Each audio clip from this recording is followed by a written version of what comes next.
Hello, friends. Welcome back to another week.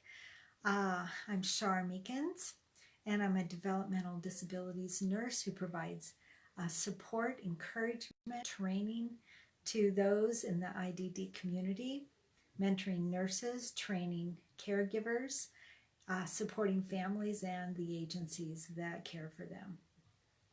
So,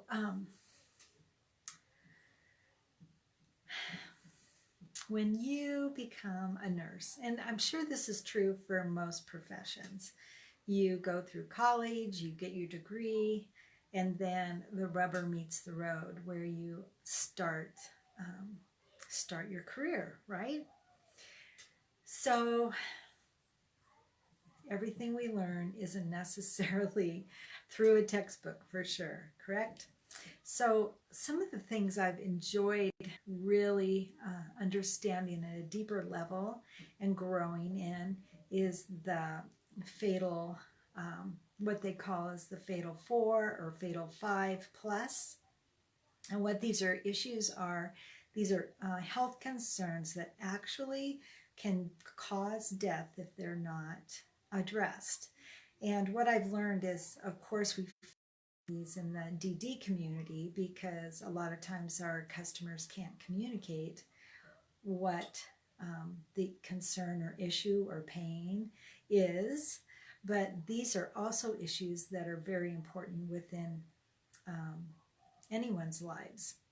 And so those issues are aspiration, constipation, dehydration, seizures. Other ones that are addressed are diabetes and pica. So there's several health concerns that we address that we need to be aware of as DD nurses. And so today I wanted to talk about aspiration. So who's at risk? Well, anyone's at risk that has dentures, has no teeth, are fast eaters, have a really weak swallow, even somebody with a G tube or a PEG tube. Children under 4 have high risk of choking and aspiration. And so we need to be aware and know our customers. You know, what are the issues? You know, often take cerebral palsy, for instance. We see the weakness on the outside of their body with their limbs, but we don't often associate that the weakness of the muscles to the extremities can be the same true for inner muscles, whether it's peristalsis in the bowels or whether it's swallowing. So we need to be aware that outside weakness relates to also inside weakness. So what do we do about aspiration and how do we prevent it? Well, as a nurse, I write protocols for staff so they know how to care for our customers. So first of all, I would explain, why is this person at risk? What is the issues that causes them to choke and to cough? And most individuals that have these issues, then they will go to a speech pathologist and they will have an evaluation. They might do the swallow study or a modified barium swallow, but they're going to be observing how that person is swallowing. And the interesting part of that is that aspiration can also be silent, that the uvula doesn't work correctly and fluids are going directly into the lungs rather than down the esophagus. And so if someone's at risk, maybe they don't chew their food well enough, or that they stuff their mouth too much. And I often, when I do trainings with staff, I'll say, okay, we've got 2 customers. One who eats too quickly and stuffs their mouth, and then we've got another one who we know they have a swallowing issue, and they're given a puree diet. Which one would you be more concerned about? And typically people answer correctly. It's the person that is stuffing their mouth.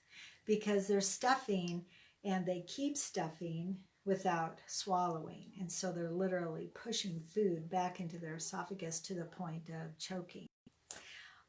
So, we need to train our kids how to take bites, take sips, to take time to eat, to put your fork down, because all of those things are techniques that help you not to chew or stuff your mouth, or not to chew your food well enough.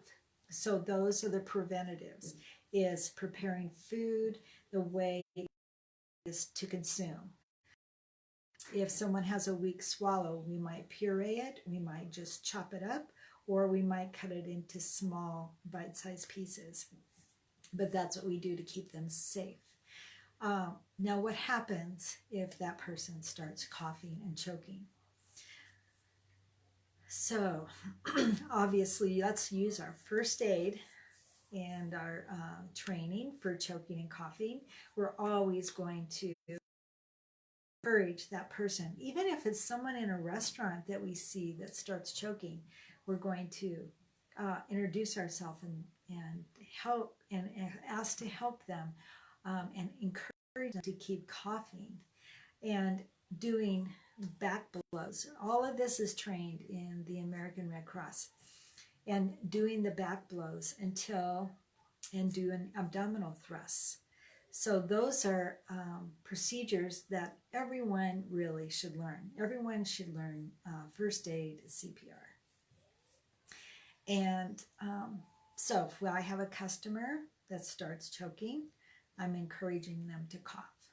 And I personally haven't had a customer choke to the point of not being able to get the food up and out themselves.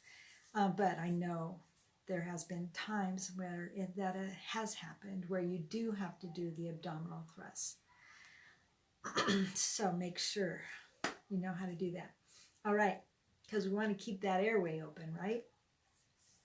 And then the other issue is, if someone has had an event where they were turning red and they were really coughing and their eyes watering, and food or liquid probably did go down the wrong pipe, right? It did go into the airway. Then you want to start taking someone's temperature every 8 hours for the next 72 hours for 3 days, to make sure that they are not beginning to have an elevated temperature, for the reason of that we're looking at aspiration pneumonia, which can be pretty common in the IDD community, where a customer does silent swallow. Even customers that have a hard time controlling their saliva when they sleep, and they ingest their saliva silently, and end up with aspiration pneumonia. So anyway, within 3 days, if you have an event of aspiration pneumonia, which is, producing an event of aspiration pneumonia, you will start acquiring an elevated temperature within that 72 hours. Okay, so these issues are so real and concerning that we need to make sure we're doing our best to support our individuals so that aspiration isn't an issue, making sure we are thickening their liquids if they have a dysphagia and they need their liquids thickened. Or if somebody is a G-tube or a PEG tube, making sure that we are properly inputting that food and liquid into their, so that they're not regurgitating and aspirating. Because if you have a customer, and even us, if we have gastroesophageal reflux, where when we lay down, that puts us at risk for aspiration pneumonia, and with the burning and the vomiting, all of that puts us at risk. And so I love that I've learned about these protocols, because it really helps not only keep the IDD community safe, but teaching our family and friends how to keep themselves safe. Inspiration. So thanks for joining me, Amy and Suzanne. It's good to see you on. And so I think the rest of the week, that's what I'll be doing. I'll be talking about the rest of the protocols, the constipation, dehydration, seizures, diabetes, and pica. Let's just plug in pica with aspiration. If you have a customer that's pica, it's ingesting unedible objects, right? We need to make sure that we are keeping our environment clean. We are keeping our environment free of those preferred pica items. Like you might have a customer that likes to put coins in their mouth. So it's important that staff are not keeping coins in their pocket when they come into work, because sometimes they could just fall out. Making sure some of our customers like to chew on items and bite off maybe the buttons off of the face of a toy. So making sure that those small items aren't there with the toys. So we have to think outside the box. When someone has pica, they are very quick to spy something that they would like to put in their mouth. It could be a rubber ball. It could be a paper clip.